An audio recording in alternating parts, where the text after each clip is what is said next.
Praise the Lord. இன்றைய தியானத்திற்கு ஏசாயா 31 அதிகாரம் 1 சகாயம் அடையும்படி இஸ்ரவேலுடைய பரிசுத்தரை நோக்காமலும் கர்த்தரை தேடாமலும் எகிப்துக்கு போய் குதிரைகள் மேல் நம்பிக்கை வைத்து ரதங்கள் அநேகமாய் இருப்பதினால் அவைகளை நாடி குதிரை வீரர் மகா பலசாலிகளாய் இருப்பதினால் அவர்களை நம்பிக்கை கொண்டிருக்கிறவர்களுக்கு ஐயோ.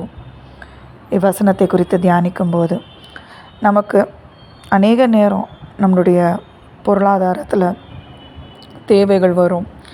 நம்மளுடைய அனுதின வாழ்க்கையில் என்னென்ன காரியங்கள் இருக்கிறதோ அதற்கெல்லாம் தேவை வரும். அதற்கு சகாயர் யார் என்று பார்த்தால் நம்முடைய தேவன்தான். ஏன்னா ஐஸ்வர்யத்தை சம்பாதிக்கிற பலனை தருவுகிற தேவன் நம்மளுடைய தேவன் மாத்திரம்தான். அதனோடு அவர் வேதனையை கூட்ட மாட்டார். அப்போ அநேக நேரில் வேதனை இல்லை தேவைகள் பெருகும்போது தேவனை நோக்கி பார்க்க வேண்டியது நம்முடைய கடமையாக இருக்கிறது. நம்ம நிர்பந்தமுள்ள ஒரு மனிதர்கள். நம்மிடத்தில் சில குறைபாடுகள் ஏற்படும் போது ஒரு சில வேளைகளில் நம்ம தேவைகள் வரும்போது இல்லை நம்மளுடைய பொருளாதாரத்தில் அனுதின வாழ்க்கையுடைய தேவைகளில் ஒரு தேவை வரும்போது தேவனை நோக்கி பார்க்க வேண்டும். அதாவது நிர்பந்தமுள்ள மனுஷன் எதுக்கு நான் சொன்னேன்னா, அந்த இடத்துல நமக்கு நம்ம இடத்துல ஒரு குறைபாடுகள் இருக்கும், பலவீனங்கள் இருக்கும், தேவையில்லாத கரைகள் நம்மளுடைய இருதயத்துக்குள்ளே இருக்கும். நம்மளை சீர்படுத்துவதற்காக தேவன் அந்த காரியத்தை அனுமதித்திருப்பார். அப்போ தேவனை நம்முடைய சகாயராக தேடாமல் மனிதரை, அதாவது மற்ற மனிதர்கள், எகிப்துன்னு சொல்லும்போது மற்ற மனிதர்கள், அவங்கக்கிட்ட நிறைய பணம் இருக்குது, அவங்களுடைய ரதங்களை தேடி நம்ம போகும்போது என்ன ஆகும்னா, நம்மளுடைய குறைபாடுகளை சரி பண்ணாமலேயே தேவனை தேடாமலே மற்றவர்கள் மீது சார்ந்து வாழுகிற ஒரு நிலைக்குள்ளாக தள்ளப்படுகிறோம். அதாவது இந்த இடத்துல தேவன் சொல்லுகிறார் பாருங்களேன், 31 அதிகாரம் 3 எகிப்தியர் தெய்வம் அல்ல, மனுஷர் தானே, அவர்களுடைய குதிரைகள் ஆவி அல்ல, மாம்சம்தானே.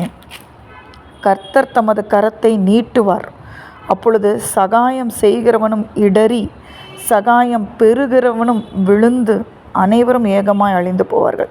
அப்போ ஏன் தேவன் அதை சொல்லுகிறார்னா, அது ஒரு சில வேலைகளை நம்மளை சீர்படுத்துவதற்காக தான் அந்த குறைபாடுகள். அதை தான் தேவன் இங்கே சொல்ல வருகிறார். அப்போ அவர்களிடத்தில் போய் நம்ம மறுபடியும் மனிதர்களிடத்துலையே சார்ந்து நம்ம வாழ ஆரம்பித்தோன்னா உண்மையான தேவன் நம்மை சீர்படுத்தும் விதத்தையும் சீர்படுத்த வேண்டிய காரியத்தையும் நாம் அறிந்து கொள்ளாமலே போகும். அதுதான் நம்மளை பலவிதமான சிக்கல்களுக்குள்ளாகவும் இன்னும் மேலாக தேவனுக்கு கீழ்ப்படியாமல் தேவனை விட்டு விலகுகிற ஒரு தருணமாகவும் மாறிவிடுகிறது.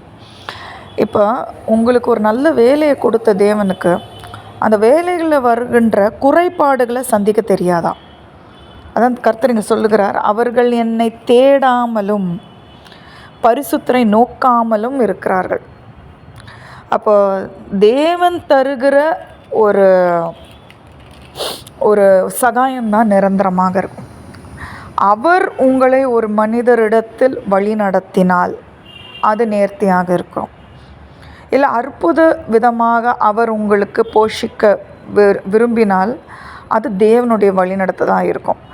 ஆனால் இரண்டுமே இல்லாமல் நான் ஒரு தேவனையும் தேடாமல் அவருடைய வேதத்தையும் தியானிக்காமல் அவரிடத்துல என் குறைபாடுகளை சரி பண்ணாமலும் மனிதர்களை தேடி ஓடும்போது நிச்சயமாக நான் விழுவதற்கு ஏதுவாக இருக்கிறது. ஏன்னா அவர்கள் தெய்வங்கள் அல்ல, அவர்களுடைய ரதங்கள் ஆவியும் அல்ல, அது மாம்சம்.